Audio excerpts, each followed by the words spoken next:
បច្ចុប្បន្ននេះយើងមើលឃើញថាការអភិវឌ្ឍនៅបរិខាងត្បូងនៃរាជធានីភ្នំពេញគឺកើនឡើងខ្លាំងជាពិសេសតំបន់ពលានយន្តហោះថ្មីតែម្ដងអញ្ចឹងឥឡូវនេះយើងមានផ្ទះនៅក្បែរនឹងពលានយន្តហោះថ្មី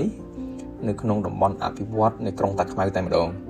អញ្ចឹងសម្រាប់បងប្អូនដែលចង់បានផ្ទះនៅក្នុងក្រុងតាខ្មៅបងប្អូនអាចមើលវីដេអូនេះលក្ខណៈពិសេសរបស់ផ្ទះល្វែងរបស់យើងគឺធ្វើឲ្យ 100% មិនរងចាំការសាងសង់ទេសម្រាប់លក្ខខណ្ឌបងប្អូនអាចធ្វើការរំលោះជាមួយខាងក្រុមហ៊ុនក៏បានបងប្អូនអាចធ្វើការរំលោះជាមួយខាងធនាគារក៏បានហើយបើសិនជាបងប្អូនបងផ្ដាច់យើងចុះបានច្រើនទៀត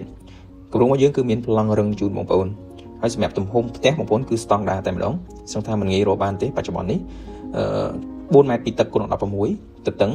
បដោយ16ម៉ែត្រពេញហើយយើងសល់ក្រោយហ្នឹង1ម៉ែត្រកន្លះទៅ2ម៉ែត្រទៅតាមទីតាំងផ្ទះខាងមុខក៏យើងសល់4ម៉ែត្រហើយយើងមានការថែមជូនសម្រាប់ខាងមុខហើយយើងមានការថែមជូនដបូលខាងលើហើយជាន់ទី1គឺយើងចាក់ប្លង់សេហើយទៀតអញ្ចឹងបងប្អូនដឹងហើយលក្ខណៈពិសេសនៃគម្រោងផ្ទះល្វែងក្រុងតាខ្មៅរបស់យើងនេះទី1គឺធ្វើឲ្យ 100% គ្រាន់តែកត់លុយកាន់សោចូលនៅទី2មានការថែមជូនច្រើនបាទសម្រាប់ដបូលខាងលើ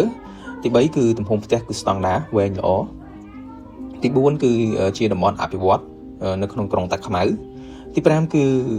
ក្បែរនឹងពលានយន្តហោះថ្មីបាទទី6គឺសម្រួលលក្ខខណ្ឌជូនអតិថិជនទៅតាមតម្រូវការតែម្ដង